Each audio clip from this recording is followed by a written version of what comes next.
Om Ajnanatimidandasya Jnananjana Shalakaya Chakshurunmilitam Dhena Tasmai Shri Gurave Namah. So, I have a list before me, and what you're going to get for the first half hour is a medley of topics. And I'll just tell you why we're going through these, partly because we have a educational website that has various aspects in training devotees in the process of Krishna consciousness. And we needed a few segments filled in these various areas. And one way to do it and have double duty is to discuss them here in the class and have them recorded. Everything's being recorded here, and then they can be used for the website as well. That's why it may seem as if we're meandering through various areas of spiritual significance. I'd like to welcome everybody. Thank you for coming down here on a Wednesday night, fighting the traffic and everything to come here. And thanks to everybody who's joined us online from around the world. Please welcome our guests on the internet. Haribo. But a little more than that, because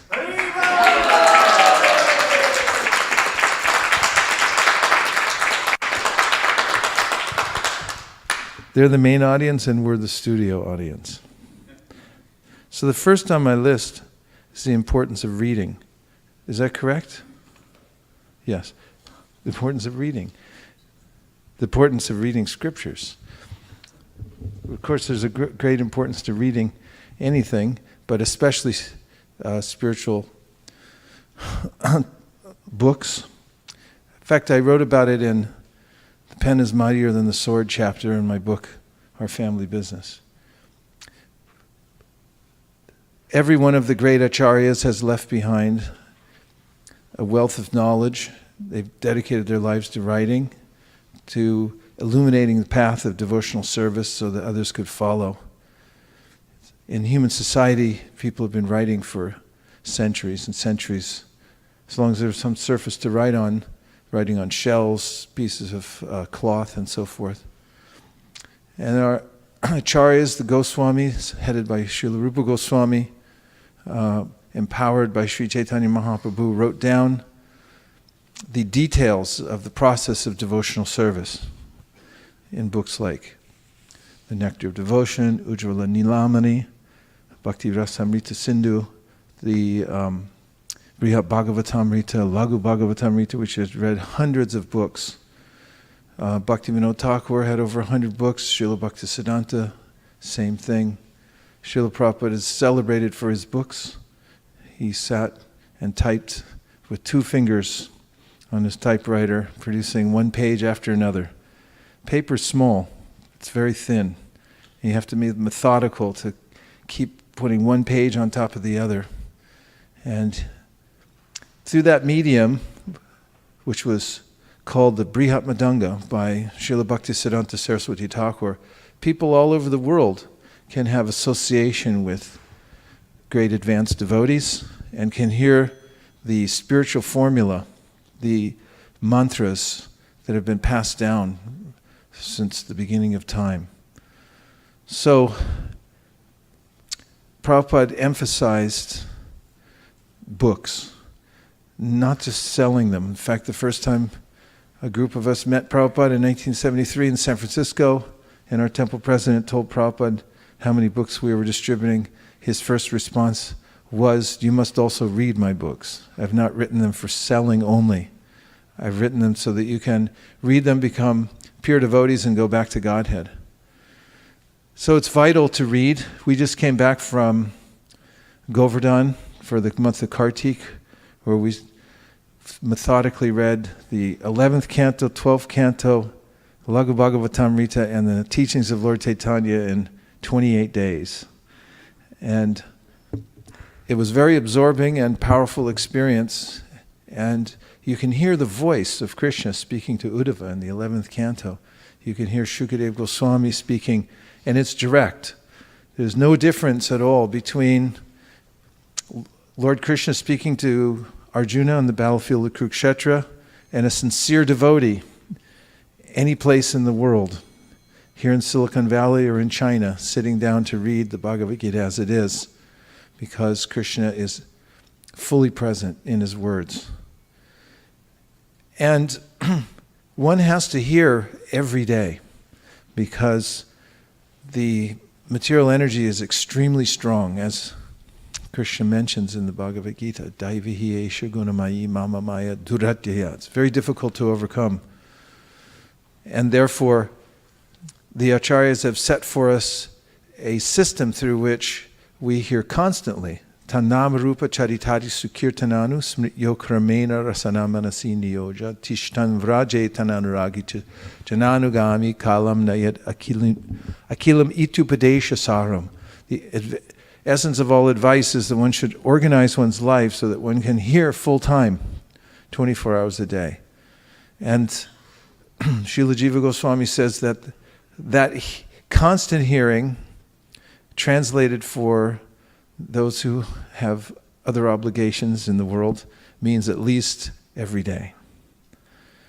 And books are so convenient because they can be transferred from one person to another, from one place to another, and kept in one's home as worshipable deities, and then taken down, and one can enter into intimate conversations between the great pure devotees and Lord Krishna himself, just within the confines of one's own house. And the benefit is immeasurable. The Srimad Bhagavatam itself is an incarnation of Krishna. So, devotees sometimes become overwhelmed by the sheer volume of spiritual writings that we have. And sometimes the tendency is then to not read anything, because one becomes overwhelmed by that. But through a systematic process, for instance, learning how many pages there are in a book helps, and then seeing how many pages do I have to read every day to finish the book within a certain amount of time. And to that end, as almost everyone in the universe knows by now, we created a chart a few years ago called Be a Sage Page by Page that tells you exactly how many pages are in all of Prabhupada's books and how many pages you have to read each day to finish each one within a given amount of time. And now, Nam Smaranam Prabhu will be releasing, before January, an app that does the very same thing. And you can just spin the wheel and find out how many pages, which book you want to read, and then it'll tell you how many pages or how many shlokas you have to read each day if you're reading electronically. Not only that, it'll have a link to the database so you can read straight from your phone. And coming soon to Apple Store. So, recommendation is to be on a regular reading schedule. As the Goswamis, Srinivasacharya, who sang of the Goswamis, said, Sankhya-purvaka nama gahananatabi. They counted everything carefully. And this is the process recommended by the Acharyas. Numerical strength on all sides, in your chanting and also your reading. And make sure that you read all the books and you read them constantly. Otherwise, as Prabhupada writes in the Antya-lila of the Chaitanya Charitamrita, you'll fall down. Well, there it is. The next on the list is the importance of initiation. So, this has been written about by Srila Rupa Goswami in the Bhakti Rasamrita Sindhu, in which he lists 64 items of devotional service, angas, limbs of devotional service.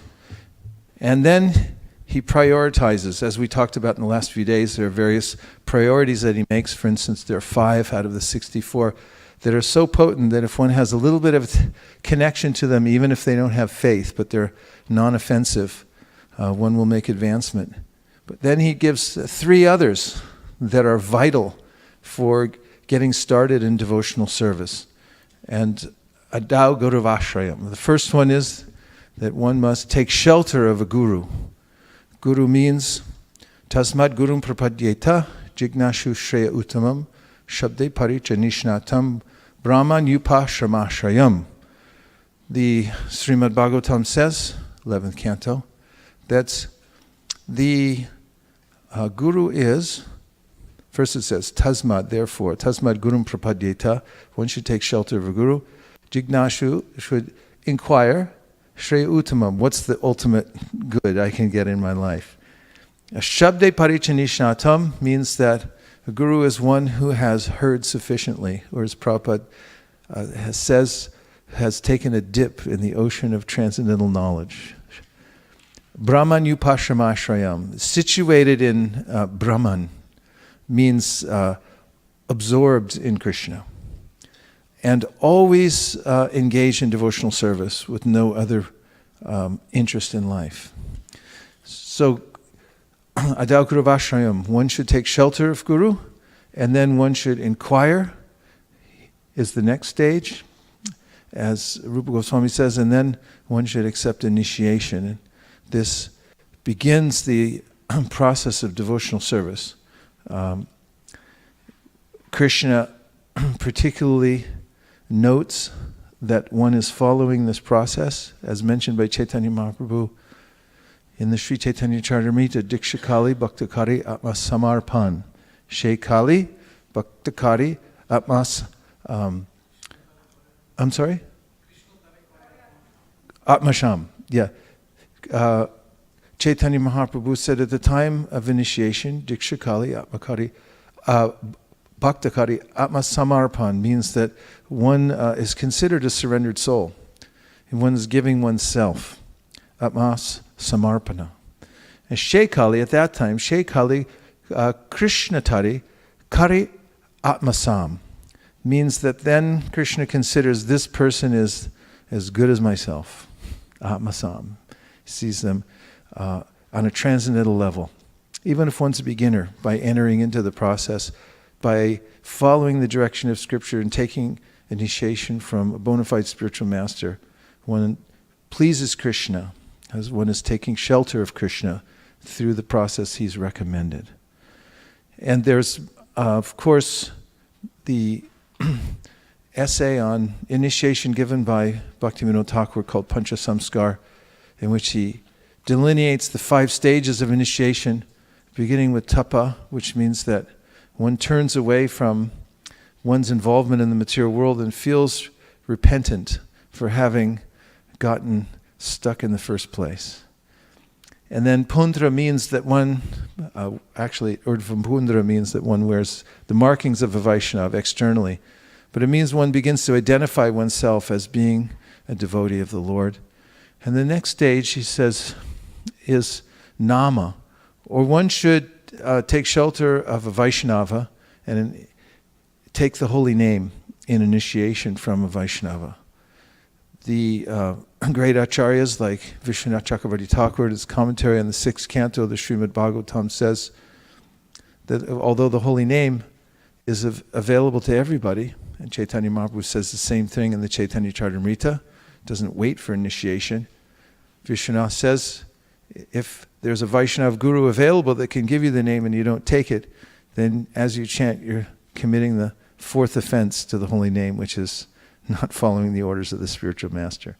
So it's important, vitally important, in fact, to take shelter of a Vaishnava who gives one the holy name. Then comes mantra. And after chanting and coming to the stage of steadiness, when a bona fide spiritual master considers the student to be ready, he will bestow the second initiation called Diksha and give the mantras that bring one closer to Krishna and assist one in chanting the holy names of the Lord.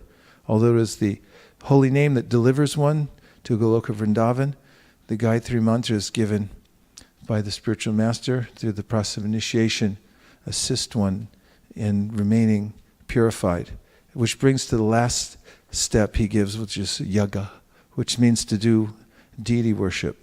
And we talked about this last Sunday, that the Bhagavat Marg and Panchatriki Vidhi run on parallel tracks, just like a train. And although it's the chanting of Hare Krishna is sufficient for going back to Godhead, one has to also purify oneself so that one can continually chant the holy name without offenses. And that requires the system of Pancharatrik, Vidhi. So one should take his initiation both times, first and second initiation, and perform deity worship. Be in the orbit, in Krishna's orbit, so that one remains always pure, and when chanting then becomes highly effective. Then one can quickly go back to Godhead, otherwise it's very difficult to continue the process of chanting the holy name.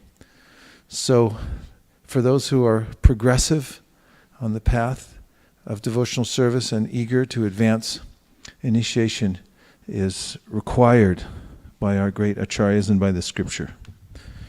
The next point is the importance of Vaishnava etiquette, which Chaitanya Mahaprabhu said is the ornament of the devotee. And it's so sweet to see when devotees are trained in Vaishnava etiquette. Primarily, one knows how to show respect to devotees. This is the essence of Vaishnava etiquette. In fact, in the Laghu Bhagavatamrita, Rupa Goswami writes an entire section about how to worship Vaishnavas and points out that if one doesn't know how to worship Vaishnavas, then one is not considered a very advanced devotee. And not only that, one can advance without worshipping the Vaishnavas. Krishna himself says, Madbhakta Puja Bhyadika, in the 11th canto of the Srimad Bhagavatam, that if you want to worship me properly, then you worship the devotees. And Chaitanya Mahaprabhu, in his instructions to Srila Sanatana Goswami, goes to great length to describe, giving evidence from many scriptures, especially Srimad Bhagavatam, that unless one gets the dust of the lotus feet of a Vaishnav, one cannot properly approach Krishna. So, in Vaishnava etiquette, Srila Rupa Goswami describes Krishneti yasya giritam manasadriyeta dikshasti chet pranatibishta bhajantamisham shushushaya bhajana vignamananyamanya nindari shunya hridamipsita sangalabhya. And that is that one should mentally honor anyone who chants Hare Krishna. If you hear one time Hare Krishna, please say. Then, at least in your mind, manasadriyeta, you should offer obeisances to that person, understanding this is not an ordinary person. It's like when we go out on Sankirtan, if someone walks up and says, Hare Krishna, we drop everything. Like, how'd you know that? And this is mentioned also by Devahuti to her exalted son, the personality of Godhead, Kapiladev. Aho bata shwa pachato gariyan ya jiva gre vartate nama tubhyam tipusta paste juhuhu sasna arya brahmanachur nama granantiyete. Oh, how wonderful it is if one simply utters the holy name, even one time. And this is emphasized here. It doesn't mean a lot. It doesn't even mean many times. Even one time, the tip of one's tongue just says Hare Krishna. That person is considered to have performed all Vedic rituals, have gone to all the holy places already, performed all purificatory rituals. It's not an ordinary type of person. So this is clearly mentioned in Scripture. There are other verses as well. But as a summary, these verses will suffice. Krishneti yasya giritam manasadriyeta. Within one's mind, one must respect anyone who says Hare Krishna. And next, he says that if someone dikshasti che pranatibish, if one has taken initiation, if you see that a devotee's take diksha, they've surrendered to Krishna in the way we just mentioned, that one should take the trouble to get down and offer them obeisances bodily. 3 ways to offer obeisances. 1, number 2 is you put your head, your elbows and hands and knees on the ground. And number 3, you fall down flat like a stick and offer obeisances. These 3 ways to offer obeisances demonstratively to those who are initiated devotees. And finally he says, Nindari shuni hridamipsita sangalabhya, that if you find a devotee that has become steady in chanting the holy name of the Lord, has become exalted in verifiable ways, which Srila Prabhupada mentions in his purport, that that person is absolutely steady in devotional service, is also absorbed 24 hours a day in thinking how to spread the Krishna consciousness movement all over the world, and has become devoid of the propensity to criticize others. Envy is no longer there within the heart. It's gone. These one can see for oneself, and when one finds such an exalted personality, one should follow them around. One should listen to what they are speaking about. One should try to assist such a person in their mission for Krishna consciousness. These are three levels of respect offered by the Vaishnavas to other Vaishnavas. Not only that, dadati pratigunati guyamakyati prichti bhunkte bojayate chaiva shadviram pritilakshanam. Exchanging gifts, exchanging prasadam, and exchanging realizations about Krishna consciousness are the loving exchanges that go on between one devotee and another. So those who spend who are careful about the way they interact with Vaishnavas, never speaking ill of Vaishnavas, never participating in conversations in which Vaishnavas are vilified, criticized, that's the safe path for advancing in devotional service. Doesn't mean that one can't have differences of opinion, but they must be based on scripture, must be done respectfully without envy and without trying to degrade the other person for the sake of winning the argument. It means ad hominem arguments. That person is making an argument against the personality instead of against the argument itself. Besides this, in Vaishnava etiquette, there are many things to learn about how to conduct oneself in various situations. For instance, in the temple room, knowing the various offenses in worshiping the deity, and being in the temple room and around the devotees and so forth, and being careful about those things.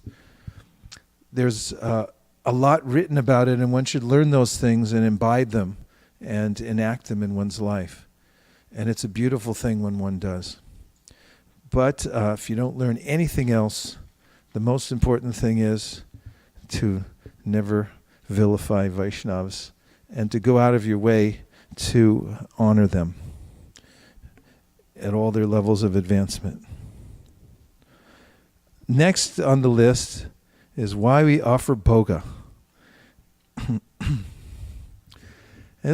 Because our main activity in life is eating. And if you don't believe me, then just fast for a day and see what your mind and senses discuss with you, which is, why aren't we eating today? And it's like, because it's Ekadashi, we don't eat on Ekadashi. And it's Janmashtami, we're worshiping Krishna all day, so we need more time. And that conversation will go on with the belly and all the other senses. And Krishna has kindly made an arrangement that as we live in this world, he doesn't expect anything extraordinary like fasting until death or living by breathing air or something like that. But kindly he accepts whatever humble offerings a devotee gives him. Patram pushpam palam dhoyam yome bhaktya prayachati taram bhakti paritam ashnami paritapmanaha. If you just offer with love and devotion those foodstuffs that you were going to make for yourself, but you make them for Krishna instead, and you offer them, then he'll accept them.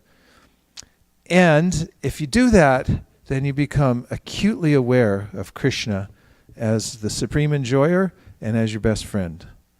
And it takes a while to develop the habit, especially if one lives at home, to offer everything to Krishna before one eats it. And that's good because it slows down the voracious senses from simply ripping into things and eating them the way a tiger or a wild dog might do. And one can become a gentle Brahmin. So anyone can do this by learning a simple process of getting clean foodstuffs, preparing them in a pure state of mind and a pure environment, and then humbly offering them to the Lord with a few prayers. And this is one of the primary practices of devotional service. Anyone who does this is exalted. Next on the list is the importance of reading the book, The Spiritual Master and the Disciple. Suffice it to say that Guru Tattva, or understanding relationship between a guru and disciple, is sometimes a very much misunderstood topic. And there are a lot of different misunderstandings and theories about what a guru is, what a disciple is, and so forth. And to get clear Shastric knowledge to fortify oneself so that one can enter deeply within this vital relationship is important. And this book, compiled many years ago, which we make available for the PDF, is important for all devotees who are advancing in devotional service to read. It has quotations from Srila Prabhupada's many books about the relationship between the spiritual master and disciple. Next is a short clip on how Srila Prabhupada is our ever well-wisher.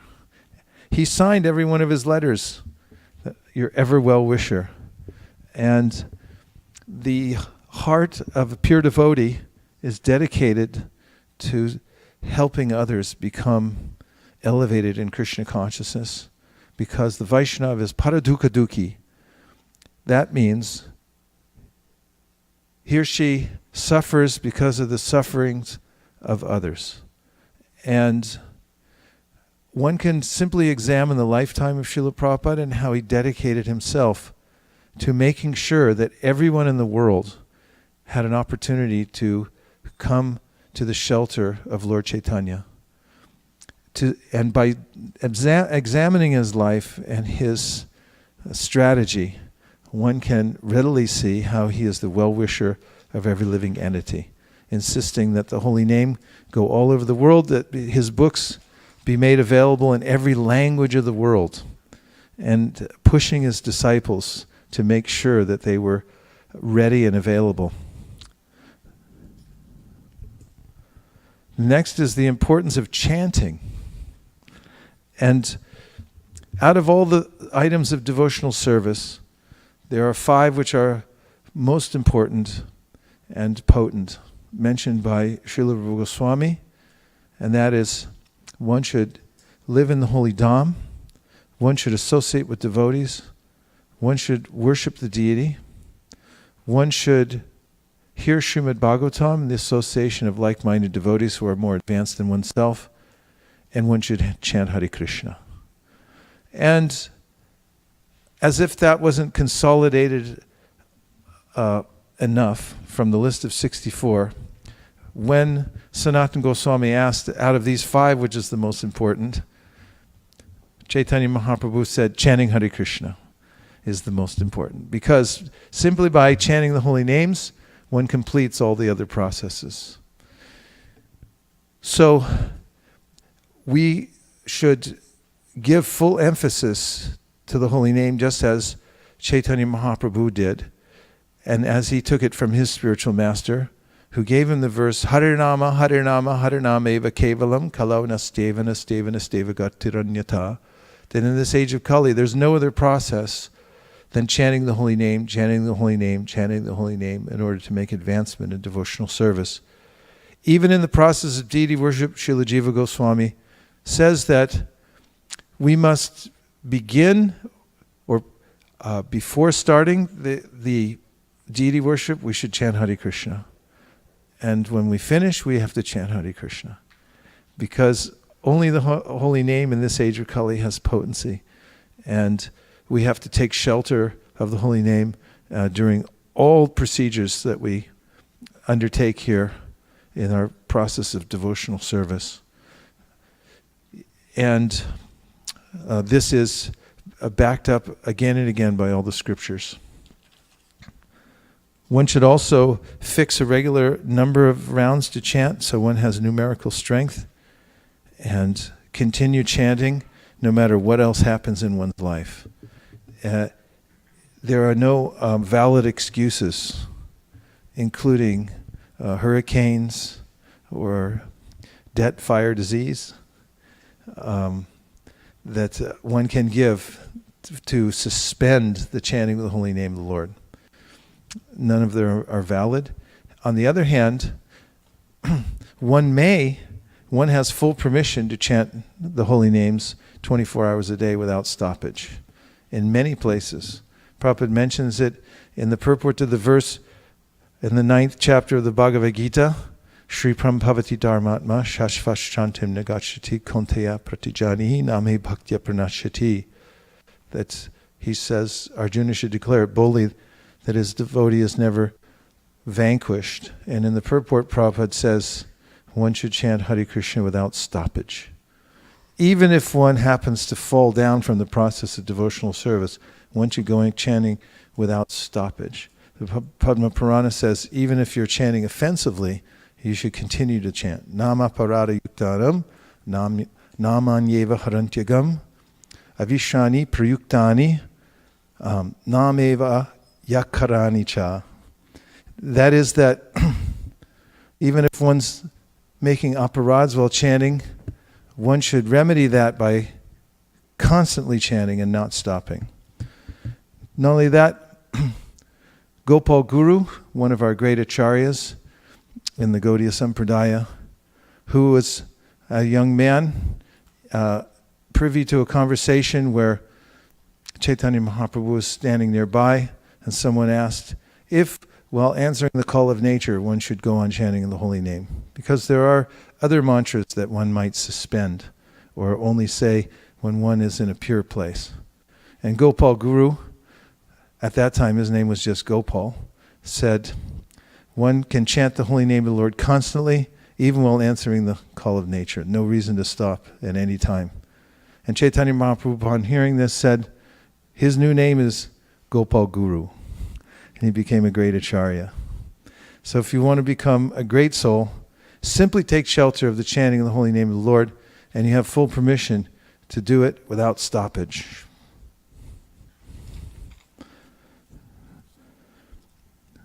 The next is why one should read the book Beyond Birth and Death. And the reason is that no one knows what happens when you die unless you read this book. It's actually something that everyone avoids. If you go to a holiday gathering, it's the last topic that comes up. What happens when you die? Everyone wants to know what happened in the election. Everyone wants to talk about the latest movie, what they think is going to happen in the stock market, and so on ad nauseum. But if you want to shock the whole assembly, simply say, let's talk about death. And then everyone will become very sober, and not only that, they won't know what to say unless they've read the book Beyond Birth and Death. Next is a short clip on Ishopanishad and why they should read it. What a classic book. I know His Grace Satyadev Prabhu told me that when he read the line in the first verse, the invocation verse, Om Purnamidam, in which Prabhupada said, all forms of incompleteness are experienced due to incomplete knowledge of the complete whole. He said, now I found the perfect philosophy.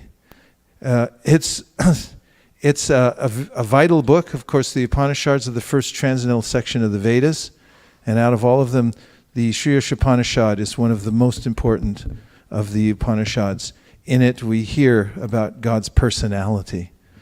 And this is a book that Srila Prabhupada made available in his genius formula of various books he offered to us and to the world. It is a book that I first became acquainted with because when I first found out about Krishna consciousness, I received a Back to Godhead magazine from my friend Richie Corsa, who actually called me on Thanksgiving. And I told him, you're in my new book, and I sent him a copy. And I went to Shambhala Books in Berkeley, California, and I said, I want everything by Bhaktivedanta Swami. And they had Bhagavad Gita as it is, Sri Upanishad, hardback edition, and On the Way to Krishna. So I took those 3 books home and read them constantly.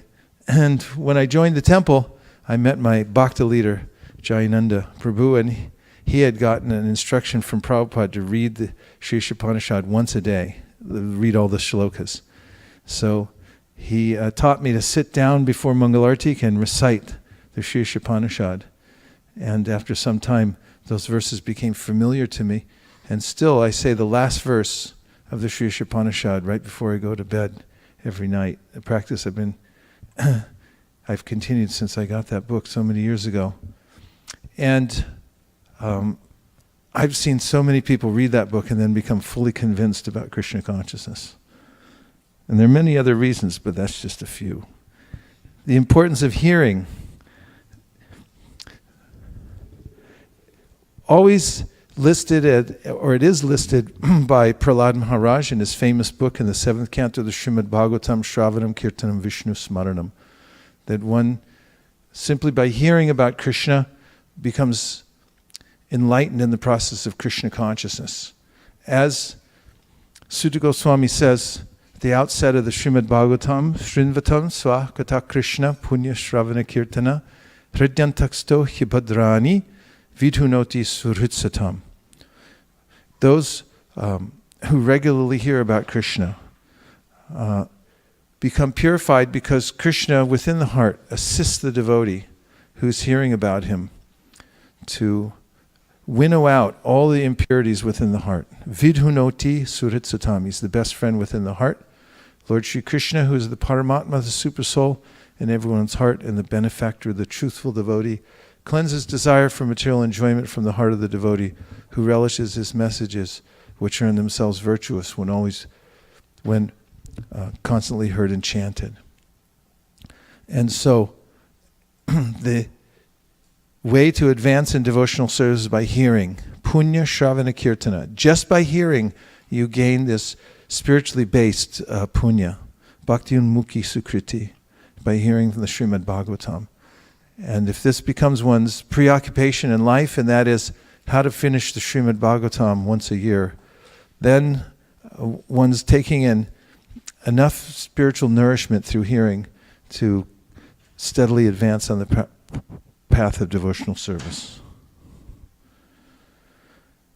I'm getting near the end of the list, and we're doing it almost in under half an hour. So the next one is the 10 offenses. What, why, and how?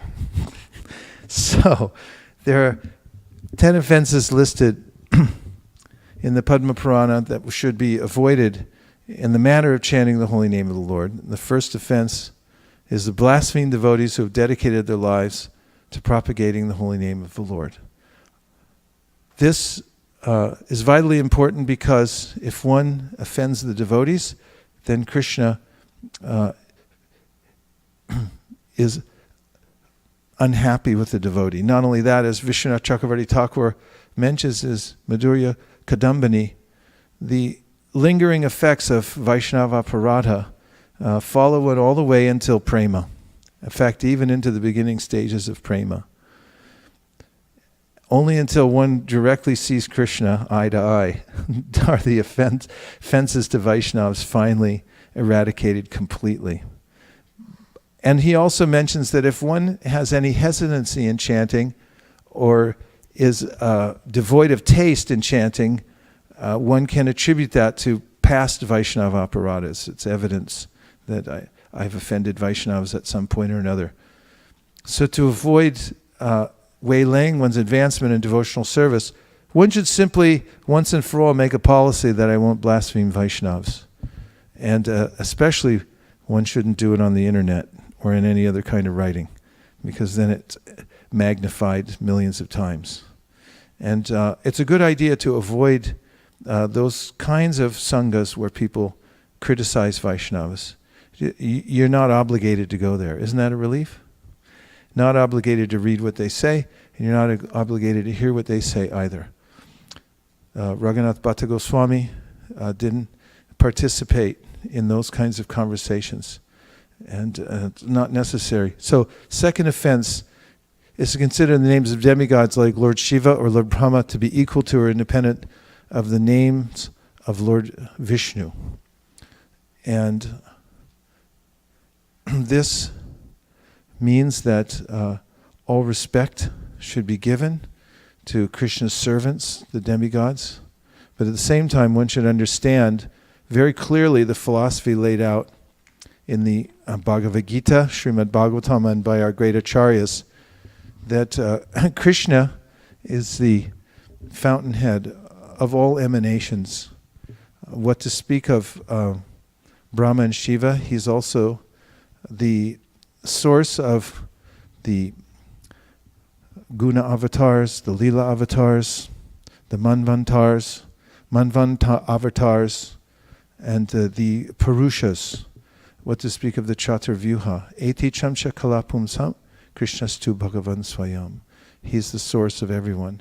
So one should have clear understanding of the parts and the whole, and worship them appropriately.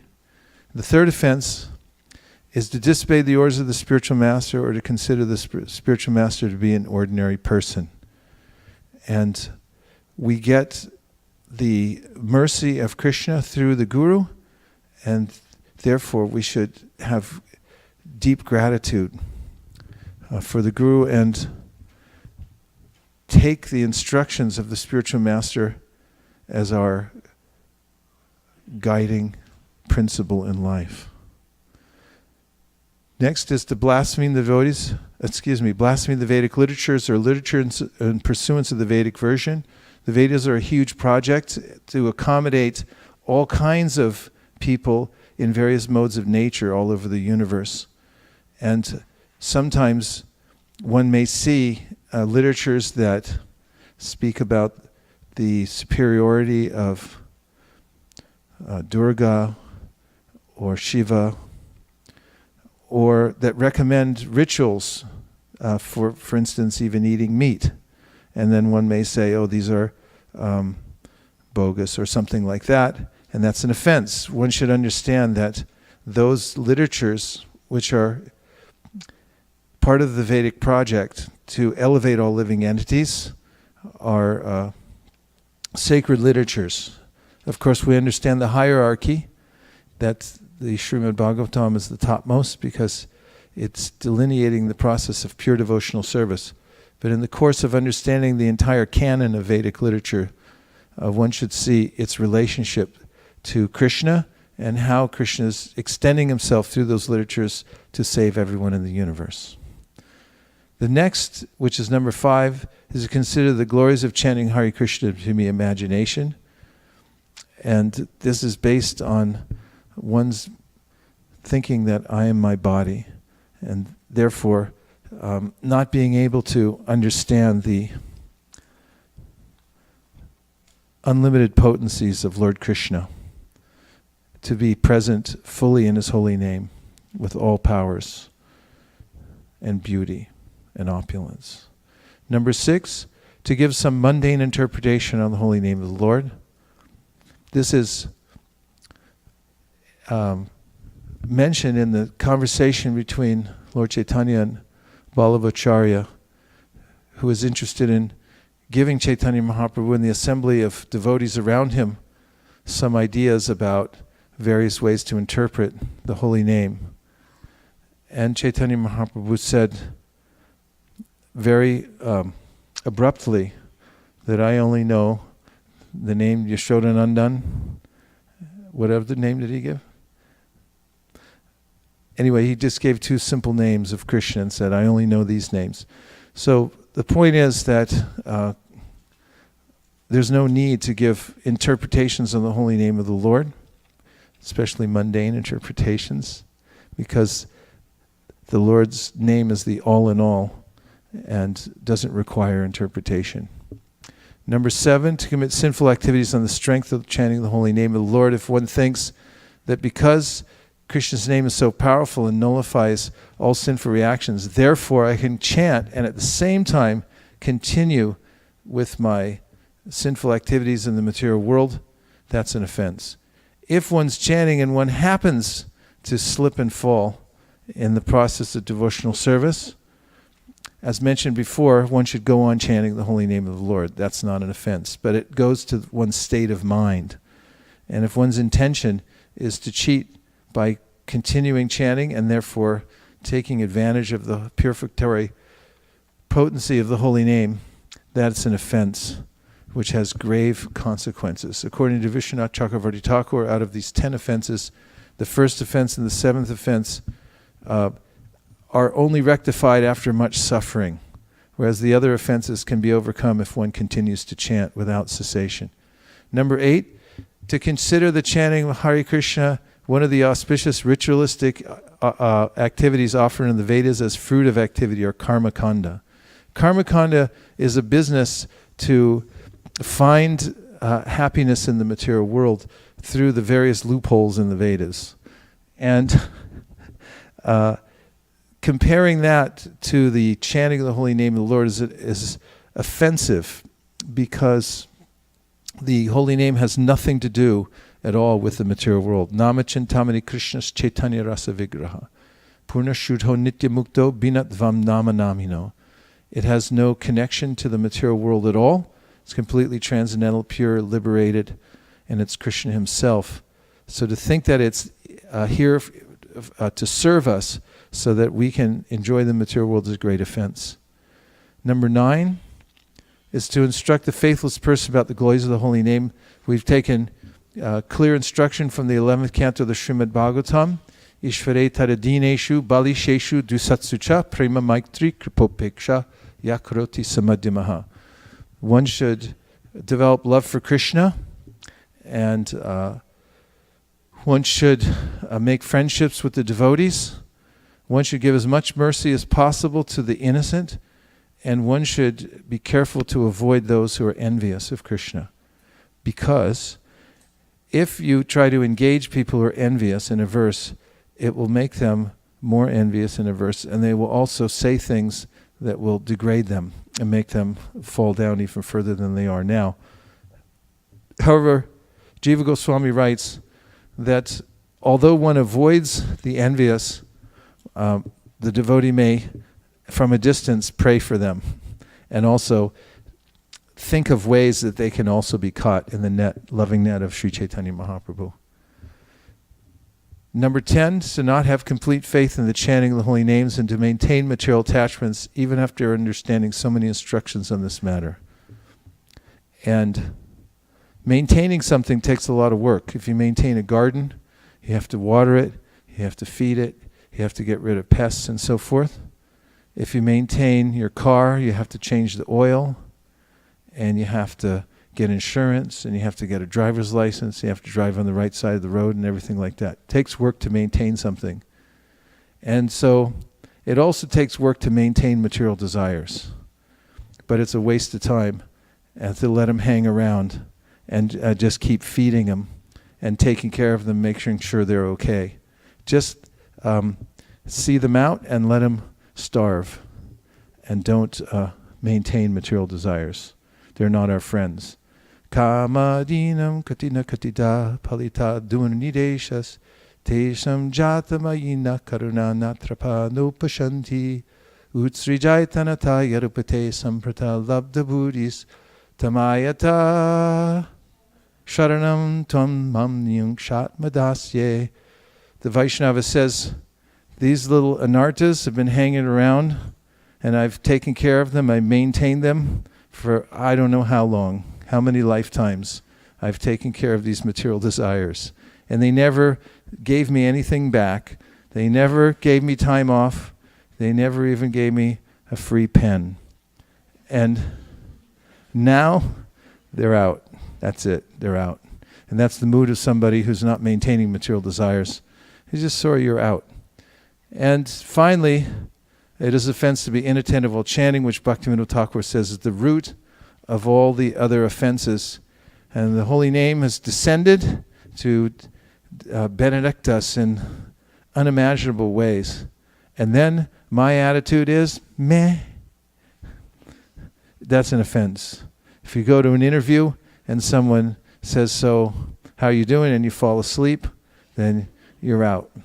And one simply has to pay attention when one's chanting. Even if you don't have a taste, you still have to pay attention to show respect.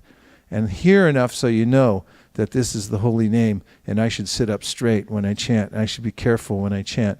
And don't be inattentive on purpose, or become lazy, because then you'll lose your taste for the holy name. And then you're in big trouble, because the holy name is our lifeline to the spiritual world. So at all costs, pray for and make all arrangements to maintain your taste. You can work hard for that, but not for maintaining material desires.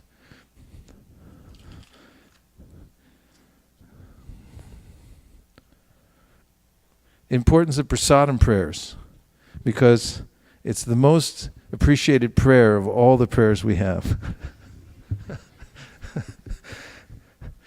I know whenever I hear the prasadam prayers, I become happy. Now, we have various prayers from Bhaktivinoda Thakur. One of the most famous ones that are sung in most ISKCON temples and maybe other places as well starts with Sharirad Vidyajal. And this prayer goes like this. Sharirad Vidyajal Jodendra Tahikal Jibebele Vishashogare Taramade Divayati Lobamoy Sudurmati Takijita Katina Shangshare Krishna Borotoyamoy Koribare Chihajai Swaprasad Nadilobai Senamrita Pao Radha Krishna Gunagao Preme Dako Chaitanya Nitai. And the translation goes like this. O Lord, this material body is a place of ignorance, and the senses are a network of paths to death. Somehow we have fallen into this ocean of material sense enjoyment, and of all the senses, the tongue is the most voracious and uncontrollable. It is very difficult to conquer the tongue in this world. But you, dear Krishna, are very kind to us and have given us such nice prasad, just to control the tongue. Now we take this prasad to our full satisfaction and glorify you, Radha and Krishna, and in love call for the help of Lord Chaitanya and Nityananda. Jai Haribol. And some Vaishnavas who are enthusiastic have also sing the next prayer that Bhaktivinoda Thakur wrote. He wrote several besides the first one, which is the most popular. And this one goes like this.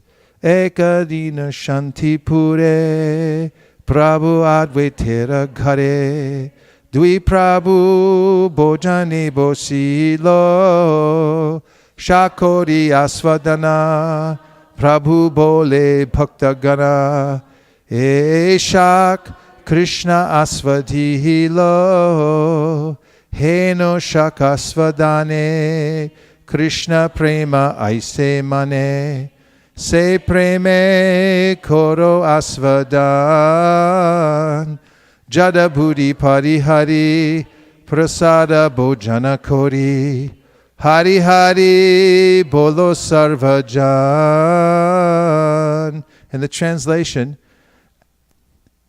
O brothers, one day at Sri Advaita's house in Shantipur, the two lords, Chaitanya and Nityananda, were seated for lunch.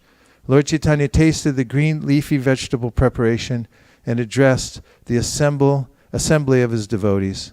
This shak is so delicious. Lord Krishna has definitely tasted it. At the taste of shak like this, love of Krishna rises in the heart. In such love, you should taste these remnants, giving up all materialistic conceptions and taking the Lord's prasad. All of you just chant, Hari Hari. So these prayers are about the pastimes of Lord Chaitanya Mahaprabhu, who lovingly took prasad at the homes of his various devotees.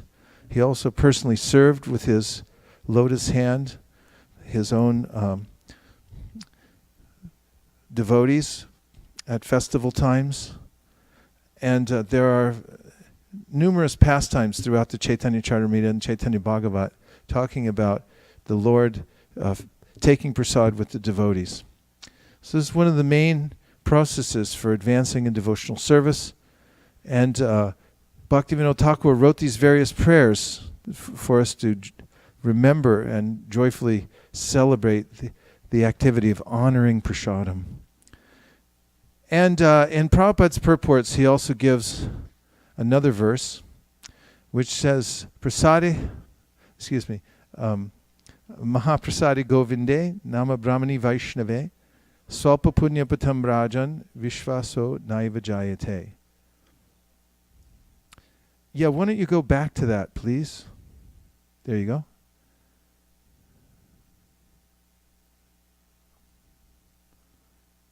Okay, so it goes, Mahaprasade Govinde Nama Brahmani Vaishnave Swalpa Punyavatam Rajan Vishvaso Naiva Jayate.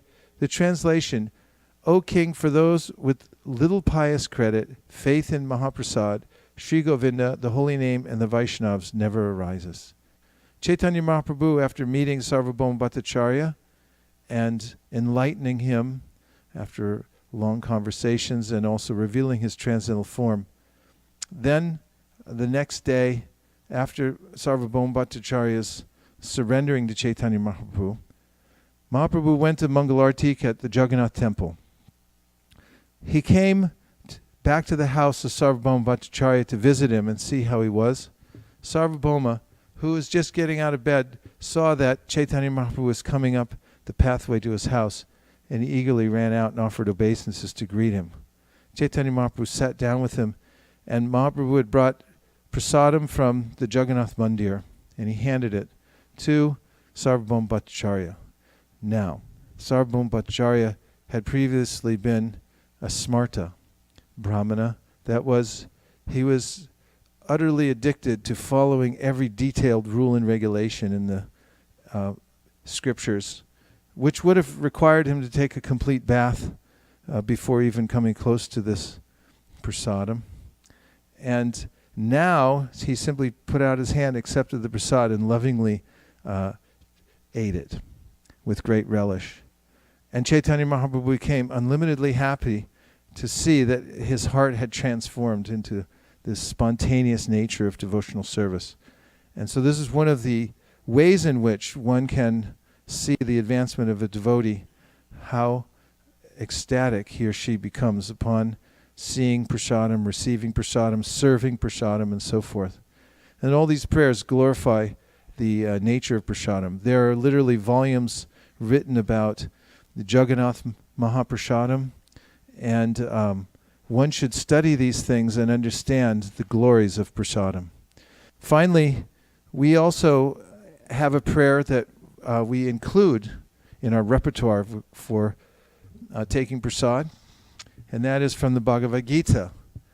And this verse says, Prasade sarvadukhanam hanirasyopajáyate prasanna chetasohyashu bhuti paryavatishtate. And this verse says that when one gets the prasad of the Lord, then one's misery is alleviated. Not only that, one becomes happy. Not only that, one's intelligence becomes fixed on the Supreme.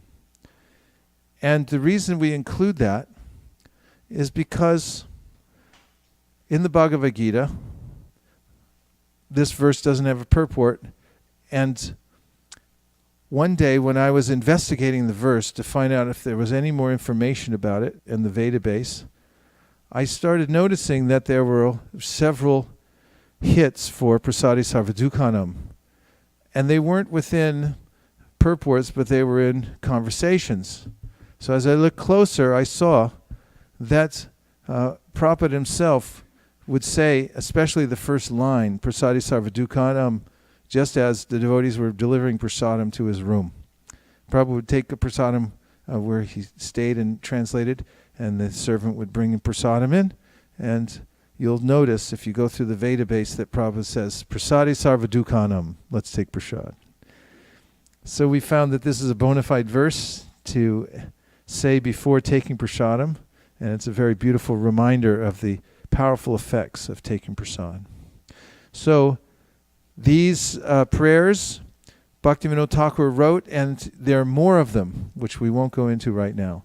But you'll notice that some of them are for reciting before one takes prasadam, some are for reciting while one takes prasadam, some are for reciting when one takes kitri, some are to be recited when one takes the Lord's sweets. And you can understand from this the joy that a Vaishnava gets. For instance, Bhaktivinoda Thakur is thinking of all the different circumstances to glorify prasadam. Before, during, after, while khichdi, while taking sweets, and so forth. And each one of them is a miraculous prayer. One of the prayers that Bhaktivinoda Thakur writes says that what yogis attain after 10,000 years of austere meditation, we'll obtain today in one sitting by honoring this Mahaprasadam. So it's not an ordinary thing. We have a bona fide kitchen religion. And that is the last, recording Prasadam prayers 1 and 2, English and Sanskrit. So the list is now complete. Om Tat Sat. Hare Krishna. Now may I please have a Bhagavad Gita?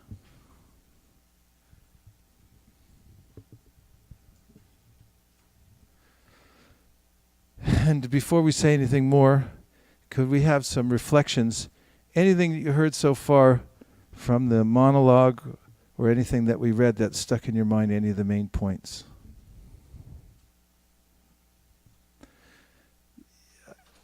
Maharaj. You were speaking about Gopal Guru. Just use the microphone, please. When you were speaking about Gopal Guru and Mahaprabhu, I remember further explanations of this interaction. And Mahaprabhu was in the process of going into a latrine, and he was holding his tongue. And so Gopal asked him, "Why are you doing that?" He said, "Well, I can't stop chanting, and I don't want to do it in this impure state." And then Gopal Guru said, "But what if one is going to latrine and at that time they leave their body and they're not chanting?" And he explained it, and then Mahaprabhu said, "Yes, yeah, you are my Guru. I will take this instruction." So this is the business of the Guru, to remind us to chant 24 hours in all circumstances. That's the best friend. Thank you very much. And I have a short question. Yeah. In my travels, sometimes I see that devotees sometimes are complacent when it comes to their strictness of Ekadasi. Do you want to, or have you maybe that's not a problem in this assembly or your virtual Sangha. Well, Kadashi is the mother of devotion for those who respect her. We should look for really good excuses to dive deeply into devotional service. Not that we need an excuse. Well, we kind of do, because the material energy is so relentless and tries to give us excuses of why we should stick to the material world. So we need to fight back. We need good excuses to give our entire attention, body, mind, soul, everything to hearing and chanting about Krishna. And so Ekadashi is a good excuse.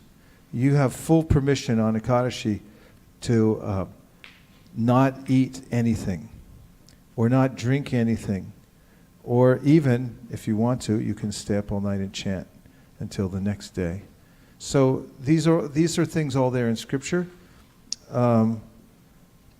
Devotees at various times in their life have various ways of following. As you know well, Prabhupada himself took just some simple things on Ekadashi, just some fruits, a few flowers, maybe a potato here and there.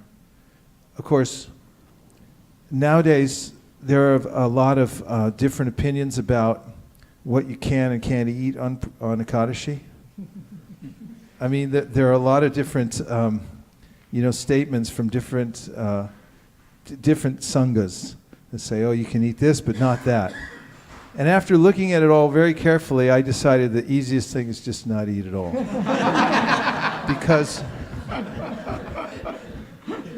it's impossible to say what a grain is actually. If this is a grain, that's not a grain, and it's like, yeah, but that grew under the ground. Just don't eat. It's much easier. And if you have to drink a little water to maintain your health so you can go on preaching, that's fine. And if you have to take some fruits and flowers on Ekadashi, that's okay too, because Prabhupada did it. But one should look forward to Ekadashi as a time when one can increase one's austerity for Krishna, and that means increase the hearing and chanting. And it's just amazing how much time one spends preparing food, buying food, cooking it, then offering it, then digesting it, then eliminating it. and so forth, sleeping it off if you eat too much. You can actually spend a whole day. And I'm always surprised on Ekadashi of how much extra time and energy I have just from avoiding the whole process itself by Krishna's mercy. He's given us those 2 days a month to look forward to. And all these things, really, we should remember we're preparing ourselves to go back to the ultimate shelter, Krishna's lotus feet. I know when you leave this body, generally speaking, most people stop eating at some point. If you practice now, die before you die, you should get in practice. Don't just try to enjoy until the last minute and then be left hanging there and feel really bereft or something like that. But Ekadashi is the mother of devotion, and if one follows Ekadashis, one gets devotion within one's heart. I remember one day when I was in Vrindavan during Kartik. That time I was staying over the Goshala in Vrindavan, and we were driving every day in Prem Kishore's old ambassador over to Govardhan Hill. And I just remember one morning on Ekadashi, we were driving there, and it was so early in the morning, probably 3:30 or something, and there were so many people already out on the marg doing parikram, chanting extra, and I was just thinking, these people know what's what. They know when there's a major dispensation that's being passed down. They understand the meaning of Ekadashi. You stay at Govardhan on any Ekadashi day, or in Vrindavan for that matter, everyone comes out, take advantage of it. Even if they didn't do anything for the whole Kartik Vrat, at least they come out for both Ekadashis and they crowd the marg. Because they know what's going on. They know what's in the scriptures. They know that it's all auspicious. And last but not least, Chaitanya Mahaprabhu said, follow Ekadashi, told his mother, and that instruction was for all Vaishnavas. And if you can't figure out what it is or what it's for or anything like that, just do it because Mahaprabhu said to do it. And if you do those kinds of things, then your life will be a complete success, because nobody is better than Sri Chaitanya Mahaprabhu, and that's a fact. You had a question? Okay. Manjula Kanta. Maharaj, I really liked how you reminded us about the 10 offenses. We keep hearing about it, but unlike the shlokas, we kind of never get around to memorizing them. And it was great to be reminded that they're just as important as everything else. My question was more related to Nindadi Shunya Hridayam. When you say not to criticize, not to find fault with others. I was very grateful with the previous lecture you had given us. It was such a wonderful point that you pointed out, that the mind and the sense objects are constantly attracted, like a magnet is attracted to iron. And I should give up trying to separate them. They're not going to be separated, because it was a constant struggle to kind of separate them, and I just couldn't do it. And you feel it's like such a failure. You try so hard, but your mind is always going there, where the music is playing, or wherever you're attracted to something. It was such a nice formula for me to understand. How do I understand Nindadi Shunya Hridayam? The heart always looks at things that it wants, or it wishes someone else didn't have, or finds fault with someone's behavior, this and that. Is it just going to go away if I stay with my chanting, do my Bhagavatam, do the 5 important things, and then this will automatically go away? Or is there some point, like you showed us with the material, the mind and the senses, sense objects, that why is it such a difficult thing? Why is it such a challenge? Well, first I'll answer the first question. Does it go away automatically? And yes, it does go away, because as I mentioned earlier, Krishna is there within the heart, and he sees the sincere endeavor of the devotee, and he helps cleanse the heart of the devotee. He takes away the anarthas that are there within the heart. And the reason it's difficult is because I'm used to being in a certain environment, and it takes a while to change. I'm conditioned by a certain modality, and that's what I'm used to. So to any other kind of change, it takes a gradual process to come out of that. As far as the senses being attracted to sense objects, that's especially true when I'm in the conditioned stage, but the devotee also rises above that, because as we become more aware of our attraction for Krishna, and we become acutely aware that I am not the body, then those things are something, the connection between the senses and sense objects is something that we observe but we don't identify with. It's not something that disturbs us. And this is described as a situation of steadiness in devotional service, when we're no longer compelled to chase after the sense objects, although we see that the mind or the senses may have some interaction, we're not connected with that. And as with everything, the consistent application of devotional service with as much attention as possible purifies one. Vasudevi Bhagavati Bhakti Yoga Prayojita Janaya Yashuvairagyam Jnanam Chayara Haitukam. The concomitant results of performing direct devotional service is that one gets knowledge and detachment from the world. Now, just because it's automatic doesn't mean that one should also endeavor. And that's really the realm of etiquette. Etiquette means to keep us from reverting to animal life. So animals don't generally have a lot of etiquette. I mean, actually, there may be some pack animals and so forth have some kind of etiquette, but it's not really called etiquette, I don't think. But human beings have this protective rules so that we don't violate other living entities, and that we, in the Vaishnava etiquette, we follow even at the times when we may not feel like it exactly. We're careful because we have a higher understanding that I don't see everything that's going on, and I can actually be doing damage by tromping around with my big boots on and not understanding how many things I'm actually smashing by my presence, by my overinflated ego and so forth. So we should check our tendencies through etiquette and be aware of that. And also, we should know that by the application of devotional service through the various stages of our life, one will, by chanting Hare Krishna purely, come to the Paramahamsa stage at the end of life, where one is no longer a part of this material world. One is part of the spiritual world while living in the material world, and simply utilizing everything here for Krishna's service. A couple more?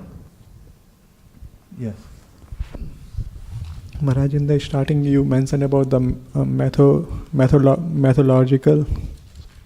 methodical reading. I think that's very I found in my own life is very important, and I've seen personally how you've been in Dham, how you make sure that not even 1 second is wasted, otherwise we can. So it's really very important to grow in our own spiritual life. Yeah, that is important, methodical reading. So that's why they have page numbers, so you can count how many you're reading. You should count. Sankhya Purvaka Namagana Natibi. You should know when you're going to finish the Bhagavatam, what date and what time of day it's going to be done. If you can say that, you're reading methodically.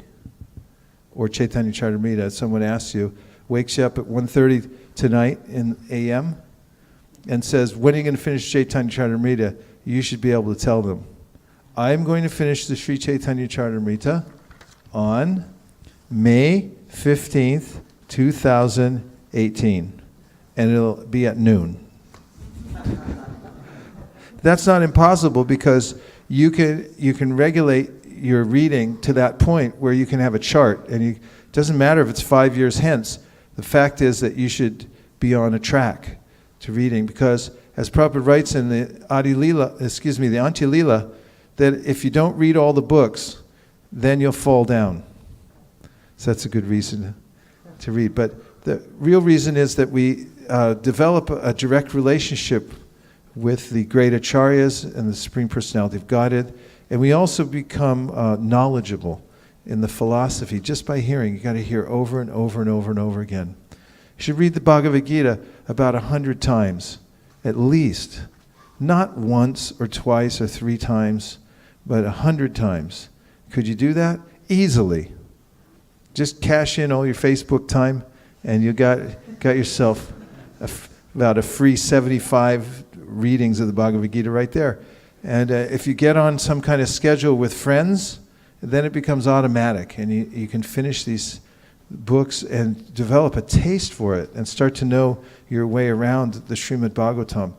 There's a lot of things we learn in school, a lot of things people ask us to study. When you go to school, they throw at you a million different textbooks, a million different subjects. People construct all these learning experiences.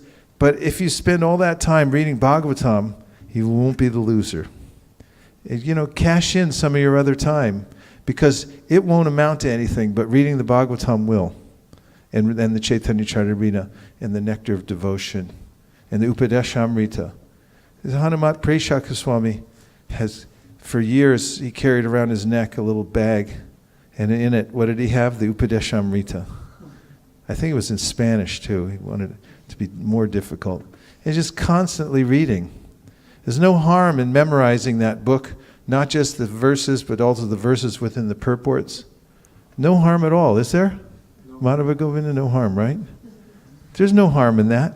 There's no harm in trying to memorize all 700 verses of the Bhagavad Gita, or at least being well familiar with all the purports in the Bhagavad Gita. Is there any harm in that?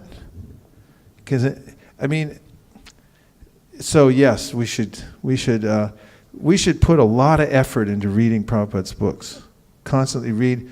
And there's so many other books coming out now too that are, if you're very careful about where they've come from, how they've been translated and so forth, these can be auxiliary books. Like we just read the Laghu Bhagavatamrita, which was expertly translated and edited by devotees who are very advanced, and there you have it. The words of Srila Rupa Goswami right in front of you. The Brihat Bhagavatamrita, there's so many other books available. But primarily, we have the Srimad Bhagavatam, Bhagavad Gita. And these books, even if you spend a huge portion of your time going deeply within the Bhagavatam, you'll find out that it's an endless process. It's not like you're going to master it and you're going to say, okay, I'm done with the Bhagavatam now. It's the opposite. The deeper you go into it, you go, I don't know the Bhagavatam. I need to go more deeply within it. And I have godbrothers who spend most of their time studying Bhagavatam meticulously. And if you ask them, have you come to the end of it yet? And say, no, the ocean keeps getting deeper. So don't think that you read it once, that's it. Become deeply absorbed in these books. And if you can't, if you don't have proclivity to read the books, then just try to be around others who do read them and hear what they say. And constant hearing is important. Who had their hand up over here? 212. Hare Krishna Maharaj. Thank you for the wonderful class, Maharaj. I have one reflection on the 10th offense. As you said that even if we don't have the taste, we should be attentive. So that's very wonderful point. I feel that I am many times inattentive while chanting. So at least I should be present, I should be listening to. So I would try to follow that. So that's a really good point. Satyadev Prabhu, who's a very attentive chanter, is like one of his mantras is, be present for the holy name. You remember that. Whenever you're chanting, remember Krishna's there. Be present for him. Don't say the name and then just, think of something else or go do something else, but be present for the holy name. At least do that basic thing. Just keep being present for the holy name. Yeah. Were you finished? Yeah, I have one question. So it's sometimes very easy to say to be present, but to get 2 hours of the day while your mind is present. Well, just try to get 1 second. I mean, these kinds of things take small steps. And if you think, I'll be present for 2 hours, then you might be overwhelmed. Just like if you say, I'm going to read the whole Bhagavatam, you might get overwhelmed. But if you say, I'm going to read 5 pages every day, then you can think, oh, I can do it. So when you chant japa, just say, I will focus my mind for 30 seconds. And then or maybe even 10 seconds. 30 is a long time. Even in the process of Ashtanga yoga, coming to the point of focusing the mind with no other distraction for I think it's 10 or 12 seconds. This is a very high state. How many? 7 seconds. A lot of Ashtanga yogis out here. 7 seconds is a long time. So the mind is so difficult to control. So just start with the tiniest little step that you can do. And when you get that, you'll be enlivened and just say, okay, let me do that every day, at least get that. And then you can continue to the next step. You've got for eternity, so you can practice for a long time. Thank you. Yeah, okay. Hare Krishna Maharaj. I like the point, following the Guru Parampara and stay in Krishna's orbit. Yeah. That's very well connected. And the point on Vaishnava ethic, you have mentioned, I have a question like, when one is hankering for association of advanced devotee, and while by mercifully he gets that association, but he don't feel qualified in front of that devotee. So how he sometimes learn and stay around, because it's like completely don't feel qualified to staying around with that exalted devotees. Well, best thing is, the best calling card is service. Because if you can try to get some service, and if you can't serve the person directly, then try to serve the person's servants. And if you can't get any service there, then serve the servants of the servants. But Chaitanya Mahaprabhu is orchestrating and bringing devotees closer. Prabhupada once said it's like a corporation. He promotes you, just like in the corporation. You might start in the mailroom, and then if you do a really good job, then they push you up to the next level. And pretty soon, move to the top floor. So if you do your service nicely, like in the Chaitanya Bhagavat, there's mention during the Mahaprakash ceremony, when Mahaprabhu was being bathed by the devotees, and so many devotees were bringing in little pots of water. There was one devotee who was arranging all that at the back, and Mahaprabhu, amongst the crowd, said, "Who is that?" Srivas Acharya said that's our maidservant for the house. Her name is Duki. And Mahaprabhu then said, her new name is Sukhi. But he recognized the service. And if you try to do service for Krishna or his devotees, then he'll notice. And that's the main mood that we should be in when we come with the devotees, is to see how we can render service to them. Ramachandra and the spider. Yeah, and no matter how small it is, Krishna sees the sincere effort, right? Nice. Prabhuji, I was just thinking about the mind, as Manjula Vakanta was mentioning.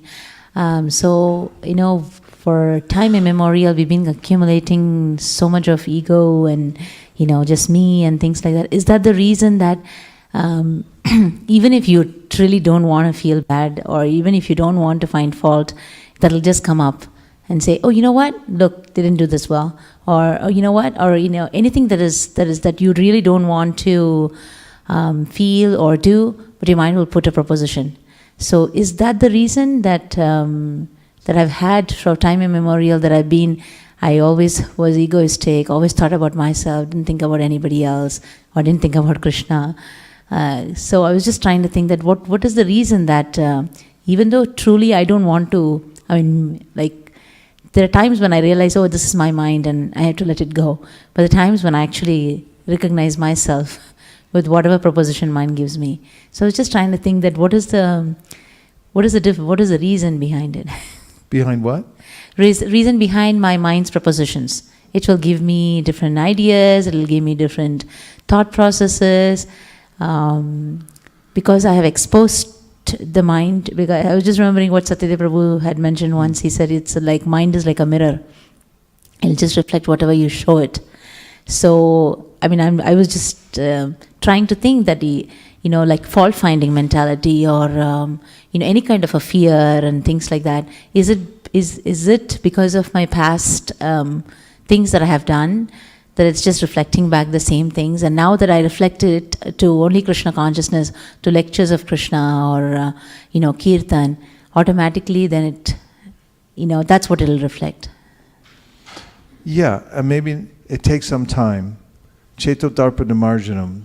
Yes, the mind is affected by our association with the modes of nature. Purusha prakritisto hi bhunkte prakriti jan gunan karanam gunasangosya sarasadyoni janmasu. Krishna says in the Gita that because of my sangha with the modes of material nature over so many lifetimes, that's what makes me what I am now. In fact, the present body is a manifestation of all that. Prarabdha, it's the ripened fruit. And that includes the activities of the mind.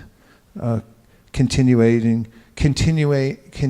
from my interaction with various scenes and of sense gratification in the material world. It's all there as if wrapped up in a spool. But gradually, there's a purification by the process of chanting Hare Krishna. But generally, the cause is that I've forgotten that I'm a servant of Krishna. And therefore, Bhaktivinoda Thakur says, Jiv Krishna Das e Bishwas, Kole to Ardukonai. If you remember this one thing, that I'm a servant of Krishna, then your misalignment, which causes all your misery, will go away. And Bhayam Dvitiya Binibesha Tasyad. When I'm absorbed in something that's not Krishna, which is that I'm the center, rather than Krishna being the center, then I become fearful and envious, and all those bad qualities are manifested from that shadow, from forgetting Krishna. I just have another question. I was just wondering that, same with the, Bhagavad Gita gives the analogy of the 5 horses being the senses and the reins being the mind, and the person who's sitting is the intelligence, who's actually the charioteer, and the person who's riding is the soul, and Krishna is also sitting with him as a super soul. So in this scenario, where does the modes of material nature come from? I'm just trying to think that we understand the senses, the mind, the intelligence, the soul, the super soul, but where does this part of the 3 modes of material nature come in? Krishna describes in the 3rd chapter of the Gita that the senses, the mind, and the intelligence become the repositories of kama or lust, which is a product of the mode of passion. And he describes it in military terms, that they've infiltrated, they're holding a hostage basically there. So those basic instruments which are meant for us to serve Krishna become contaminated by the modes of material nature, and then our vision is distorted. The way we see the world is distorted, the way our intention becomes distorted, and so forth. But sarvopariva nirmuktam tapratena nirmalam hrishikena hrishikesha sevanam bhaktiruchate. By the process of engaging the senses in the service of the master of the senses, one of the byproducts is they become purified. They actually come back to their original purpose of serving Krishna, and that they're not contaminated by lust. And Prabhupada mentions in there, when that lust takes over the senses or the mind, and especially the intelligence, which is the next door neighbor to the soul, it becomes a precarious situation, because the intelligence, which is very witty, starts thinking of ways to manipulate the material world, to cheat and lie and do all these kinds of things. So the purification of those instruments frees one from that obligation to the bad masters. So it happens by the process of bhakti, purification. Yeah. Thank you. You're welcome. Okay. And I'll read you a purport on that topic from the 3rd chapter of the Bhagavad Gita.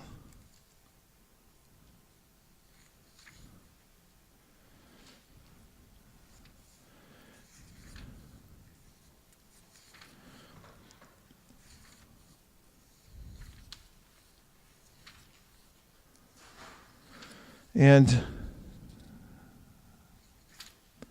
this is text number 40.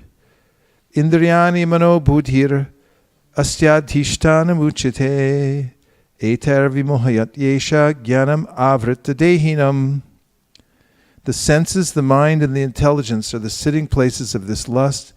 Through them, lust covers the real knowledge of the living entity and bewilders him. Purport. The enemy has captured different strategic positions in the body of the conditioned soul, and therefore Lord Krishna is giving hints of those places so that one who wants to conquer the enemy may know where he can be found. Mind is the center of all the activities of the senses, and thus when we hear about sense objects, the mind generally becomes a reservoir of all ideas of sense gratification. And as a result, the mind and the senses become the repositories of lust. Next, the intelligence department becomes the capital of such lustful propensities. Intelligence is the immediate next-door neighbor of the spirit soul. Lusty intelligence influences the spirit soul to acquire the false ego and identify itself with matter, and thus with the mind and senses. The spirit soul becomes addicted to enjoying the material senses and mistakes this as true happiness. This false identification of the spirit soul is very nicely explained in the Srimad Bhagavatam 1084:13. Yasyatma buddhi kunapetri dhatuke sati kalatradi shubhoma ijjati yatirtha buddhi salilena karichij janeshu abhigeshu saeva gokaraha. A human being who identifies this body made of three elements with his self, who considers the byproducts of the body to be his kinsmen, who considers the land of birth worshipable, and who goes to the place of pilgrimage simply to take a bath, rather than meet men of transcendental knowledge there, is to be considered like an ass or a cow. So then, great advice. Krishna says, therefore, Arjuna, best of the Bhartas, in the very beginning, curb this great symbol of sin, lust, by regulating the senses, and slay this destroyer of knowledge and self-realization, by regulating the senses. And then he tells him that there's a hierarchy. Lowest of all is located the sense objects. Above the sense objects is the senses. Above the senses is the mind. Above the mind is and above the intelligence is the soul. So understand this hierarchy. Find out where you are. And then in the last verse he says, Evam buddhi param buddhva samstabhyatmanamatmana jahi shatrum mahabahu kamarupam durasadam. That stand up and fight. And how to fight? He says, thus knowing oneself to be transcendental to the material senses, mind, and intelligence, O mighty armed Arjuna, one should steady the mind by deliberate spiritual intelligence. I love that combination of words. Deliberate spiritual intelligence. Krishna consciousness. And thus by spiritual strength conquer this insatiable enemy known as lust. Knowing oneself to be transcendental. In fact, Lord Krishna says something to Uddhava in the Srimad Bhagavatam that's really profound, and that is that it's a misnomer to say that the soul is ever liberated or bound, because there is no liberation. The soul's never actually connected with matter in the first place, and his bondage is something illusory. Asango khyayam purusha. He has no real sangha with the material energy. It's as if in a dream, one is suffering because of connection to various perceived things that are happening to one in the dream. So in the same way, our sojourn in the material world is completely tenuous, not substantial at all. Thank you very much, everyone. Go Premanande, Haribo. Thanks for Bhaktivedanta Sajjana Maharaj for joining us here tonight. Haribo. Thank you for everyone joining us online. Hare Krishna. Very honored to be in your presence. Srila Prabhupada is very proud to have you as his disciple. Hare Krishna. Kochirakoso, as they say in Japan, right back at you.